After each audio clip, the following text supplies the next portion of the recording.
Film খবরে আজ I-PAC মামলার শুনানি কলকাতা হাইকোর্টে আইপ্যাকের মামলা গ্রহণ করেছেন বিচারপতি শুভ্রা ঘোষ। আজ ফের হাইকোর্টের আবার পাল্টা দ্বারস্থ হচ্ছে ইডি, কারণ গতকাল ইডিও একটি মামলা করেন, সেই মামলাটি যদিও গৃহীত হয়নি।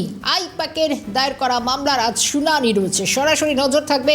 অভিরূপা হাজরা রয়েছেন আমাদের সঙ্গে। অভিরূপা, জানতে চাইব দুটি মামলা এবং আজ ইডি যেরকম একদিকে আবারও আদালতের দ্বারস্থ হচ্ছেন, অন্যদিকে আইপ্যাক মামলায় বিচারপতি শুভ্রা ঘোষের এজলাসের শুনানি, কি জানা যাচ্ছে?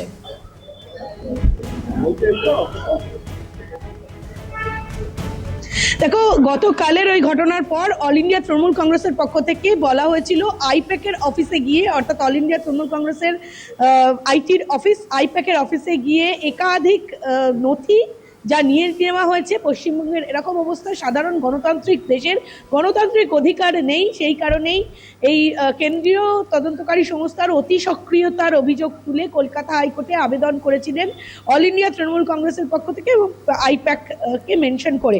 সেই মামলা বিকেল 4:30টার সময় বিচারপতি শুভ্রা ঘোষ যখন এজলাস সারছিলেন সেই সময় মেনশন করা হয় এবং বিচারপতি শুভ্রা ঘোষ সেই মামলার অনুমোদন দেন। তার কারণ হচ্ছে যথাযোগ্য কাগজপত্র আইনজীবীদের কাছে ছিল।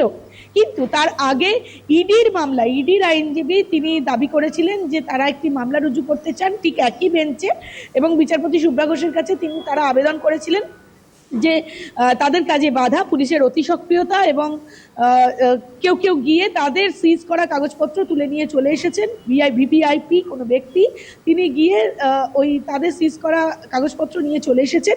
এই যে অভিযোগ ইডির পক্ষ থেকে করা হয়েছিল সেটা গতকাল গ্রহণ করেনি।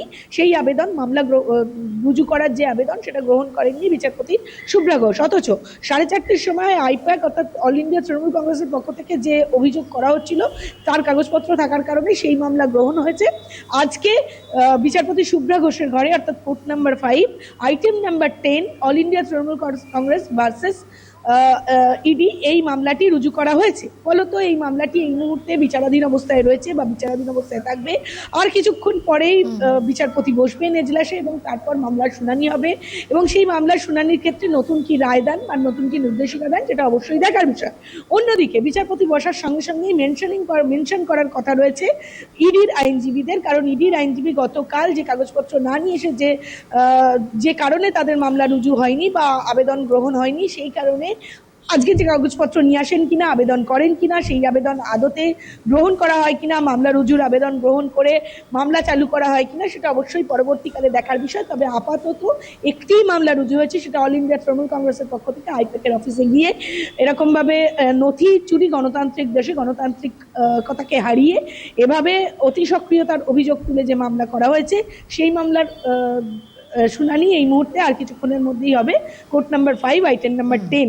তো সুতরাং এটাই দেখার বিষয়, এক, ইডি আবার নতুন করে আবেদন করেন কিনা ওই এজলাসে, দ্বিতীয় এই এজলাসে যে মামলা রুজু হয়েছে সেই মামলার ক্ষেত্রে কি নতুন নিদান আদতে দেয় কিনা, নাকি কোনো নয়া নির্দেশিকা দেন কলকাতা হাইকোর্টের বিচারপতি শুভ্রা ঘোষ, সেটাই এখন দেখার বিষয়। নজর থাকবে অভিরূপা, ধন্যবাদ।